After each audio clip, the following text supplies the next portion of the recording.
बिस्मिल्लाहिर्रहमानिर्रहीम। अस्सलाम वालेकुम। फ़र्स्ट ईयर हम चैप्टर नंबर 8 पे पहुंच चुके हैं।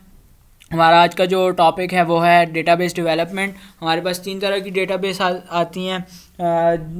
डेटाबेस जो है वो मॉडल्स हैं, लेकिन हम जो मॉडल यूज़ करने जा रहे हैं रिलेशनल मॉडल है। और रिलेशनल मॉडल क्या होता है? वो combination of rows and columns होता है। इसमें कोई टेबल्स होते हैं डिफरेंट जो आपस में रिलेशन होते हैं, जिनका एक दूसरे के साथ रिलेशन होता है। वो सारी चीज़ें हमने चैप्टर नंबर 7 में डिस्कस कर दी।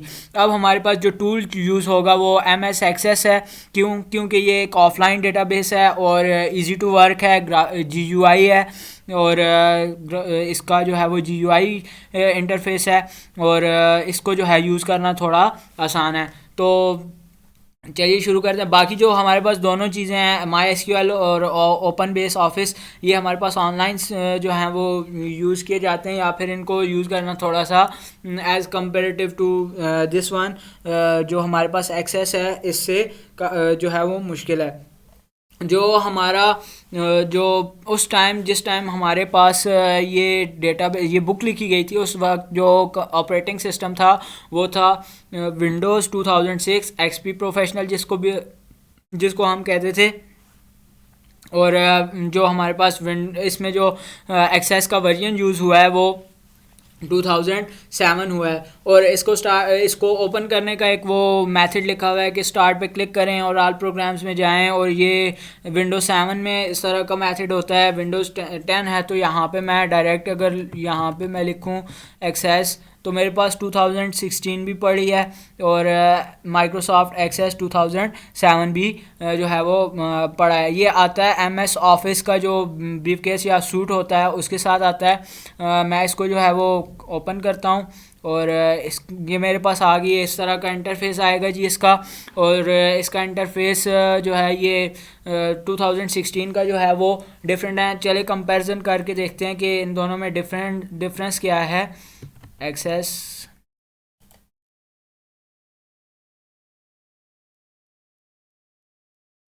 ये देखें जी, ये डिफरेंस है जी हमारा 2007 और इसका जो हमारे पास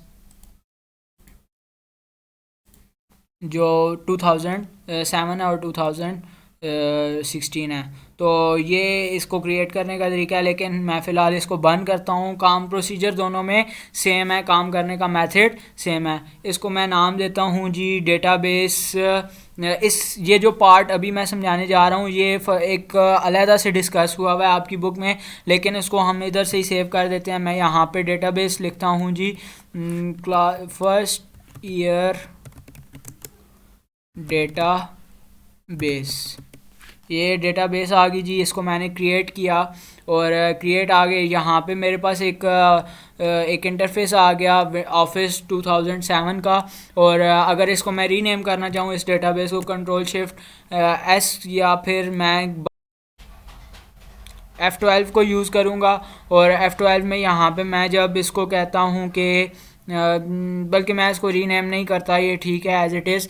अब जो है वो टेबल को मैंने सेव करना है, क्योंकि टेबल को जब रीनेम करेंगे, असल में इससे पहले हम जो है वो थोड़ा सा इस चीज़ को समझ लेते हैं कि ये जो मेरे पास ऊपर आ रही है इसको कहा जाता है जी ये जो है हमारे पास ऑफिस बटन है, ये रिबन है और ये टैब्स हैं। इनके डिफरेंट डिफरेंट जो है वो फंक्शनलिटीज़ हैं। और ये जो एक जो मेरे पास आ रही है, ये जो इंटरफेस आ रहा है, ये मेरे पास इंटरफेस है एक्सेस 2007 का। और इसमें मैं जैसे जैसे इंटर करता जाऊंगा डेटा, वैसे वैसे मेरे पास ये टेबल की फॉर्म जो है वो बनती जाएगी, एंट्रीज़ होती जाएंगी, ये टेबल की फॉर्म बनती जाएगी। ये कॉलम को रिप्रेजेंट कर रहा है और ये चीज़ मेरे पास रो को रिप्रेजेंट कर रही है। अब देखते हैं कि तीन चार चीज़ें जो बहुत अहम है जिसको हमें डिस्कस करना लाजमी है। टेबल तो हमने समझ लिया कि जितनी भी हमारे पास अच्छे, ये जो है ये यूजली टेबल का जो नेम होता है ये एंटिटी का नेम होता है। Like this is table of student of. तो मैं यहाँ पे जब इसको एक एरर जनरेट होगा ये बताने के लिए। अब ये क्या कह रहा है कि you can't rename the database object table 1 while it's open. तो इसको मैंने अब रीनेम करना है, लेकिन रीनेम इसको मैं कैसे करूँगा? जैसे ही मैं इसको क्लोज़ करूँगा, ये देखें मैंने क्लोज़ किया तो ये अब मेरे पास आ गया। क्यों आ गया? कि मैंने कंट्रोल एस किया हुआ था, मतलब सेव किया हुआ था। अगर मैं कंट्रोल एस ना किया होता तो ये मेरे पास यहाँ से उड़ जाता। तो इसको मैं अब रीनेम करता हूँ, और रीनेम करके मैं लिखता हूँ ये गया इसको टेबल, और इसको मैं यहाँ से सेव करता हूँ टेबल 1 को मैं रीनेम करता हूँ तो ये एरर जनरेट करेगा। इसको क्लोज़ करो, इसको मैंने क्लोज़ किया, इसको मैंने रीनेम किया, और रीनेम पे मैं लिखूँगा स्टूडेंट्स एंटिटी का नेम है जी, ये आ गया, स्टूडेंट का टेबल है।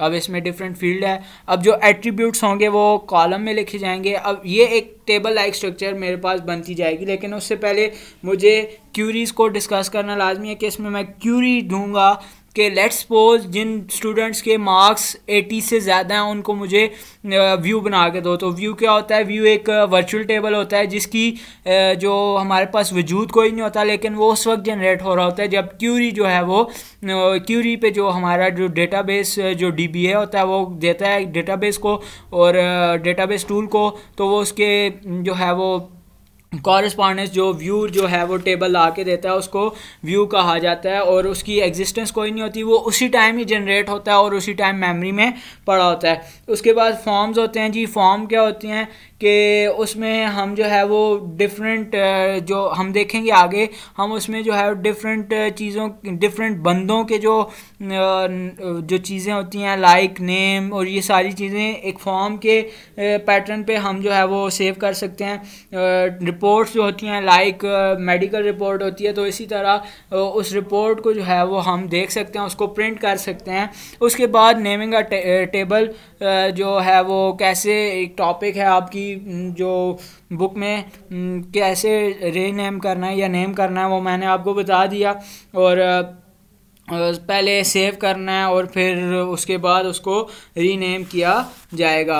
अब नेक्स्ट जो मेरे पास जो चीज़ है वो है adding fields to a table. अब फील्ड्स क्या हैं जी? जो हमारे पास एट्रीब्यूट्स आएंगे। क्या एट्रीब्यूट्स होंगे? आईडी, मैं इसको रीनेम करता हूँ और मैं इसको यहाँ से देता हूँ कि नहीं ये नाम नहीं होगा मेरे इस कॉलम का, इसको मैं रोल नंबर कहूँगा। और इसके बाद ये जो आएगी ये मेरे पास नेम की फील्ड होगी। अब एक्सेस में या किसी एक्सेस 2007 या किसी में भी हम जो है वो डेटा को जो है वो दो तरीक़ों से व्यू हमारे पास दो हैं। एक वो हम आगे डिस्कस करेंगे, यहाँ से मैं थोड़ा सा बता देता हूँ कि कौन कौन से व्यू हैं। एक डेटा शीट व्यू है और दूसरा डिज़ाइन व्यू है। डेटा शीट व्यू पे हम अभी काम कर रहे हैं। और ये क्या कह रहा है जी? नेम क्या कह रहा है? The name you supplied is a reserve word have a specific meaning to Microsoft. तो मैं इसको कहता हूँ ओके किया मैंने कहा हाँ ठीक है, इट्स ओके, रिजर्व वर्ड है तो भी ये दोबारा जो है वो जो यूज़ नहीं होगा। उसके बाद मैं इसको कहता हूँ ये मेरी पास फील्ड जो है ये फादर नेम किया है। अब मैं फील्ड्स बनाते जा रहा हूँ। अब मैं कौन से व्यू पे काम कर रहा हूँ? मैं बेसिकली डेटा शीट व्यू पे काम कर रहा हूँ, लेकिन मैं कहता हूँ कि नहीं मुझे अब इस पे काम नहीं करना, तो मैं इसको यहाँ से व्यू को जो है वो चेंज करता हूँ डिज़ाइन व्यू में। अब इसमें जो मेरे पास है, अब इसमें मेरे लिए काम करना मुश्किल है। और अब इसमें ये देखें एक नई चीज़ आ गई, डेटा टाइप। अब डेटा टाइप क्या है इससे आगे जो है वो हम कल इंशाल्लाह देखेंगे। आज तक हमारा यही था। और डेटा टाइप वो हमने पढ़ा भी था कि कंप्यूटर खुद से कुछ नहीं समझ सकता। तो इस चीज़ को हम इंशाल्लाह कल देखेंगे। तब तक अपना बहुत ख्याल रखिएगा। किसी भी किस्म की कोई भी क्यूरी हो, कोई जो है एरर जनरेट हो या कुछ भी हो, या आपने प्रैक्टिस लाजमी करनी है और कोई क्यूरी हुई तो जो है वो कमेंट में लाजमी मेंशन करना है। अपना बहुत ख्याल रखिएगा।